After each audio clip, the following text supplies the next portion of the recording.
बच्चों, पिछले वीडियो में हमने जाना स्वतंत्रता के बारे में, स्वतंत्रता की परिभाषा के बारे में, और हमने ये बात जानी कि स्वतंत्रता के लिए प्रतिबंधों को स्वीकार करना कितना जरूरी होता है। बिना प्रतिबंधों के स्वतंत्रता का कोई मूल्य नहीं रह जाता, क्योंकि बिना प्रतिबंधों के समाज में इतनी अराजकता, इतनी अशांति फैल जाएगी कि वहाँ पर फिर स्वतंत्रता का हम कोई भी उपयोग नहीं कर पाएंगे, उपभोग नहीं कर पाएंगे। तो अब इन प्रतिबंधों को लगाने का आधार क्या होना चाहिए? जैसे कि हमने जाना कि सामाजिक असमानता के नाम पर प्रतिबंध लगते हैं, आर्थिक असमानता के आधार पर भी प्रतिबंध लग जाते हैं। स्वतंत्रता में कहीं कि अपन स्वतंत्रता के अधिकारों का और वो उपयोग नहीं कर पाते हैं, उन्हें अधिकार नहीं मिल पाता है स्वतंत्रता का। तो इससे तो हमें आराम से समझ में आ रहा है कि ऐसे प्रतिबंध नहीं होने चाहिए, जो कि अन्यायपूर्ण है। तो फिर क्या हो आधार प्रतिबंधों का? किन आधारों पर प्रतिबंध लगाए जाने चाहिए? क्या हो ऐसा उचित तरीका कि वो प्रतिबंध हैं वो इतने संतुलित हैं कि वो ना तो उनकी जो किसी भी व्यक्ति है उसकी स्वतंत्रता को कम करें और ना ही वो अराजकता, अव्यवस्था फैलने दें। तो इस वीडियो में हम अध्ययन करेंगे हानि सिद्धांत का। ये हानि सिद्धांत हमें बताएगा कि किस आधार पर प्रतिबंध लगने चाहिए और कैसे एक सरकार है, एक जो कानून है, व्यवस्था है, वो किस प्रकार से प्रतिबंध लगाने के लिए कौन सी बातों को मद्देनजर रख सकती है, ताकि ये प्रतिबंध स्वतंत्रता में कटौती ना करें किंतु अव्यवस्था और अराजकता है उसको ना बढ़ने दें। चलिए जानते हैं। सबसे पहले वही जो बात की थी मैंने अभी फिर से उस बात को दोहरा लेते हैं कि कुछ सवाल हमारे सामने आते हैं। कौन से सवाल आते हैं कि स्वतंत्रता पर कौन सा प्रतिबंध आवश्यक और औचित्यपूर्ण है और कौन सा प्रतिबंध नहीं। कौन सी सत्ता औचित्यपूर्वक यह कह सकती है कि क्या किया जा सकता है और क्या नहीं किया जा सकता। अर्थात जो सत्ता है वो व्यक्तियों को कौन से करने योग्य कार्यों को बता सकती है और कौन से उनके कार्य हैं जो ना करने योग्य कह सकती है। क्या हमारे जीवन के कुछ क्षेत्र और कार्य ऐसे हैं जिन्हें सभी बाहरी प्रतिबंधों से मुक्त छोड़ देना चाहिए? तो ये सवाल हैं, इनका जवाब हमें ढूंढना है कि कौन से प्रतिबंध न्यायोचित हैं, लगने चाहिए, कौन से प्रतिबंध अन्यायपूर्ण हैं, कौन से हमारे कार्य ऐसे हैं जिनके लिए सत्ता कह सकती है कि ये कार्य आपके औचित्यपूर्ण हैं, और कौन से कार्य ऐसे हैं जिनके लिए सत्ता ये कह सकती है कि ये कार्य आपको नहीं करने चाहिए, ना करनी है, आप ये कार्य नहीं करेंगे। तो इन्हीं बातों का जवाब हम लेते हैं हमारे हानि सिद्धांत में। थोड़ा सा एक बार संक्षेप में बात कर लेते हैं, आखिर ये उदारवाद क्या है। अगर ये कहा जाए कि आपके माता पिता उदार हैं तो इसका मतलब वो थोड़े सहनशील हैं। ऐसी ही कुछ कुछ विचारधारा उदारवादी विचारधारा है। जो उदारवादी विचारक हैं वो व्यक्ति की स्वतंत्रता को सबसे महत्वपूर्ण मानते हैं। वो ये मानते हैं कि व्यक्ति है, उसकी स्वतंत्रता है वो सर्वाधिक महत्वपूर्ण है। उसके बाद आती है समाज की, उसके बाद आते हैं समाज के रीति रिवाज। अर्थात जैसे कि आपके समाज द्वारा निर्धारण किया जाता होगा कि आपको किससे विवाह करना है और किससे नहीं। हमारे भारतीय समाज में आज भी बहुत बड़े तबके में जो बच्चे हैं उनको खुद को ये इजाज़त नहीं होती है कि वो खुद तय कर सकें कि वो किसको अपना जीवन साथी बनाएंगे। ये समाज उनके लिए करता है, परिवार उनके लिए करता है। लेकिन उदारवादी विचारक हैं वो इस बात का पक्ष पोषण करते हैं कि व्यक्ति की स्वतंत्रता सर्वोपरि है, सबसे ऊपर है व्यक्ति की स्वतंत्रता।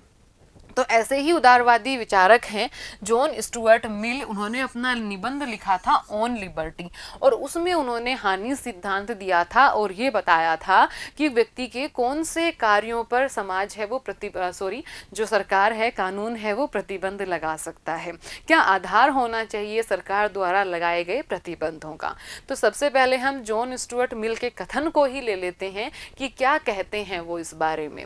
सिद्धांत यह है कि किसी के कार्य करने की स्वतंत्रता में व्यक्तिगत या सामूहिक रूप से हस्तक्षेप करने का इकलौता लक्ष्य आत्मरक्षा है। कि अगर आप किसी के भी कार्यों में हस्तक्षेप कर रहे हैं, अगर किसी को भी उसके मन का करने से रोक रहे हैं, तो उसका इकलौता लक्ष्य आत्मरक्षा होना चाहिए। सभ्य समाज के किसी सदस्य की इच्छा के खिलाफ शक्ति के औचित्यपूर्ण प्रयोग का एकमात्र उद्देश्य किसी अन्य को हानि से बचाना है। J.S. मिल कहते हैं कि सभ्य समाज के अंदर जहाँ की सारे के सारे लोग सभ्यता पूर्वक रह रहे हैं, वहाँ अगर किन्हीं भी व्यक्तियों के ऊपर कोई प्रतिबंध लगाया जा रहा है तो उस प्रतिबंध को लगाने का केवल और केवल एकमात्र आधार ये होना चाहिए कि कम से किसी को हानि से बचाना, कि किसी ऐसे कार्य पर ही प्रतिबंध लगाया जाना चाहिए जिससे किसी दूसरे को हानि हो रही हो, जिससे किसी दूसरे व्यक्ति की स्वतंत्रता को हानि हो रही हो, किसी दूसरे की स्वतंत्रता प्रभावित हो रही हो।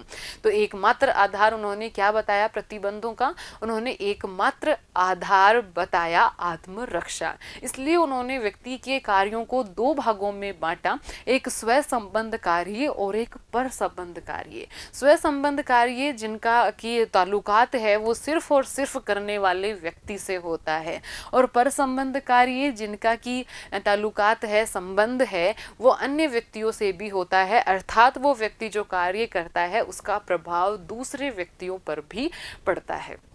देखते हैं अपन मिल के अनुसार किसके कार्य करने की स्वतंत्रता में व्यक्तिगत या सामूहिक रूप से हस्तक्षेप करने का इकलौता लक्ष्य क्या है? इकलौता लक्ष्य है आत्मरक्षा। क्योंकि ये उदारवादी विचारक हैं, व्यक्ति की स्वतंत्रता को बहुत महत्वपूर्ण मानते हैं, बहुत उच्च स्तर पर मानते हैं। तो ये कहते हैं कि व्यक्ति है उसको बहुत अधिक स्वतंत्र रखना है, उसको केवल और केवल उसके कार्यों में हस्तक्षेप करने का इकलौता जो कारण हो सकता है वो आत्मरक्षा हो सकता है, किसी को हानि से बचाना हो सकता है। इसके अलावा किसी भी व्यक्ति के कार्यों में हस्तक्षेप नहीं किया जाना चाहिए। उन्होंने दो भागों में बांटा है कार्यों को, स्व संबंध कार्य और पर संबंध कार्य। स्व संबंध कार्य हैं, इन कार्यों का प्रभाव केवल करने वाले व्यक्ति पर पड़ता है, इसलिए इन कार्यों में राज्य द्वारा हस्तक्षेप नहीं किया जाना चाहिए। ये ऐसे कार्य हैं कि इनका प्रभाव केवल और केवल व्यक्ति पर पड़ता है, जैसे कि आप क्या पहनते हैं, आप क्या खाते हैं, आप क्या सोचते हैं, आप किस तरह का संगीत सुनना पसंद करते हैं। तो ये ऐसे कार्य हैं जिनका प्रभाव केवल और केवल आप पर पड़ता है।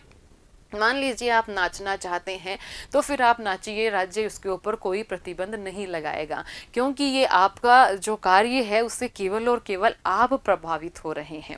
दूसरे कार्य हैं पर संबंध कार्य। पर संबंध कार्य हैं, ये कार्यकर्ता के अलावा बाकी अन्य लोगों पर भी प्रभाव डालते हैं। तो ऐसे कार्यों पर सत्ता द्वारा हस्तक्षेप किया जा सकता है, लेकिन सत्ता कब हस्तक्षेप करेगी? जब किसी अन्य को उनसे हानि पहुंचने लगे। जैसे कि मान लो अभी हमने एग्जांपल लिया कि आपका मन है कि आप नाचें, जोर जोर से आप खूब नाचिए, सत्ता हस्तक्षेप नहीं करेगी। लेकिन अगर आप नाचते हुए किसी के हाथ मारने लगे, किसी के पांव मारने लगे, तो फिर बाद में उसके ऊपर हस्तक्षेप किया जाएगा। अर्थात आपके कार्यों से जब तक आपके अलावा कोई दूसरा प्रभावित नहीं हो रहा है, उन कार्यों में राज्य द्वारा कोई हस्तक्षेप नहीं किया जाएगा। लेकिन जैसे ही आपके कार्यों से कोई और प्रभावित होने लगता है और वो प्रभाव उस व्यक्ति को हानि पहुंचाने लगे, तब राज्य द्वारा उन कार्यों में हस्तक्षेप किया जाता है। देखिए, प्रतिबंध केवल पर संबंध कार्यों पर ही लगाए जा सकते हैं।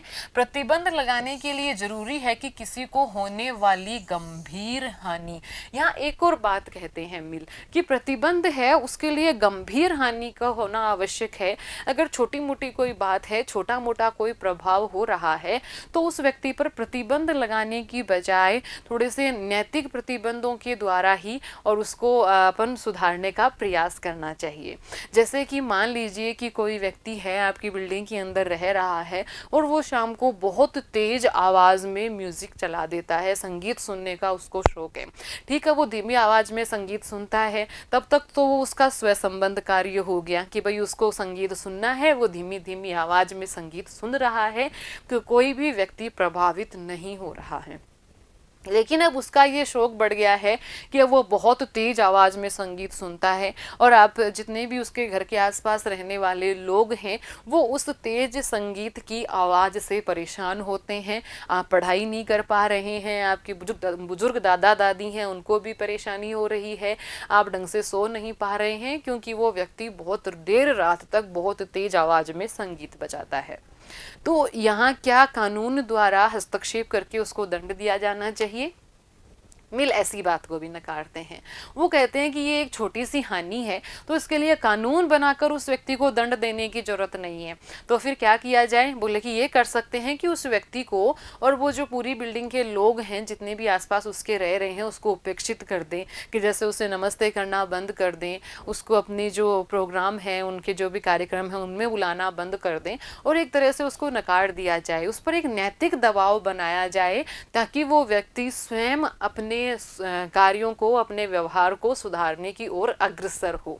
तो वो ये कहते हैं कि इन जो छोटी मोटी घटनाएं हो रही हैं, छोटे छोटे जो हानि हो रही है, इनको हमें सहन करना होगा हमारी स्वतंत्रता को उच्चतम स्तर पर बनाए रखने के लिए। अर्थात वो यहाँ भी राज्य द्वारा किए गए प्रतिबंधों की बजाय व्यक्तियों द्वारा ही इस तरह के नैतिक दबाव का पक्ष लेते हैं और इस बात का पक्ष पोषण करते हैं कि ऐसी छोटी मोटी हानि हमारे समाज को सह लेनी चाहिए हमारी स्वतंत्रता की रक्षा के लिए।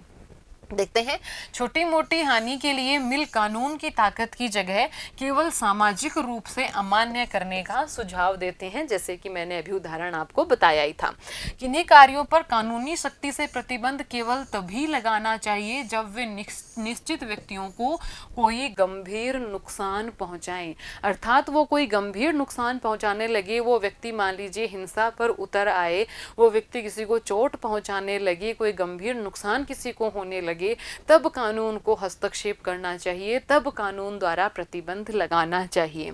समाज को स्वतंत्रता की रक्षा के लिए थोड़ी असुविधा तो सहनी ही चाहिए, ऐसा कहते हैं मिल। जैसे कि मैंने आपको उस एग्जाम्पल में बताया था कि थोड़ा सा तेज म्यूजिक हमें सहना चाहिए, वहाँ कानून द्वारा प्रतिबंध ना लगाकर उसको सामाजिक रूप से अमान्य करके उसके व्यवहार में सुधार के प्रयास करने चाहिए।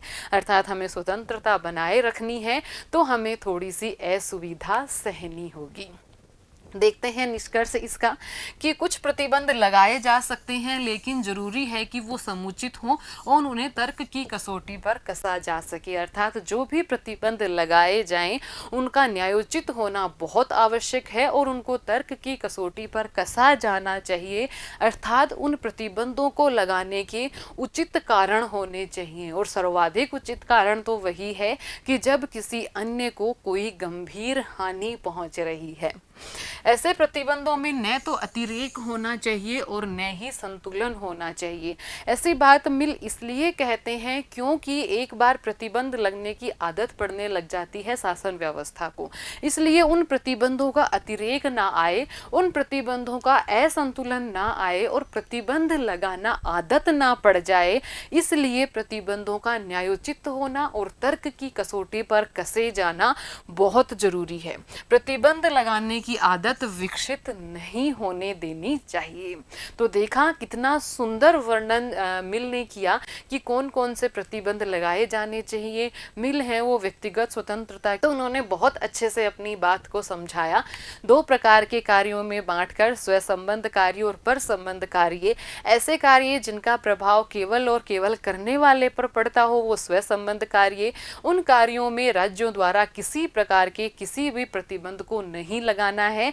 और जो है पर संबंध कार्य, ऐसे कार्य जिनका प्रभाव अन्य व्यक्तियों पर पड़ता है, उन पर राज्य हस्तक्षेप कर सकता है, लेकिन उन पर भी प्रतिबंध, उन पर भी हस्तक्षेप कब लगेंगे? उन पर भी प्रतिबंध केवल और केवल उस परिस्थिति में लगेंगे जब उन कार्यों के द्वारा अन्य व्यक्तियों को हानि पहुंच रही है।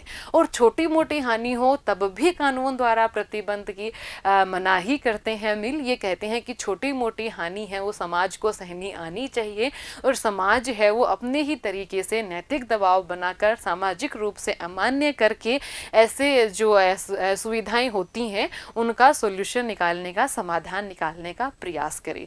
जब तक कोई गंभीर हानि ना हो तब तक कानून द्वारा प्रतिबंध नहीं लगाए जाने चाहिए, क्योंकि कानून द्वारा लगाए जाने वाले प्रतिबंधों की हो सकता है कि बाद में आदत बन जाए। क्वेश्चंस देख लेते हैं। पहला क्वेश्चन है, स्वतंत्रता का हानि सिद्धांत किस विचारक द्वारा दिया गया है? बहुत आसानी से बहुत अच्छा सा उत्तर दे सकते हैं आप इसका। स्वतंत्रता के हानि सिद्धांत के अनुसार व्यक्ति के कार्यों को कितने प्रकार के बताए हैं? तो 2 प्रकार के कार्य बताए हैं, अभी अभी हमने जाना, तो बहुत अच्छे से इसका उत्तर आपको लिखना है। धन्यवाद।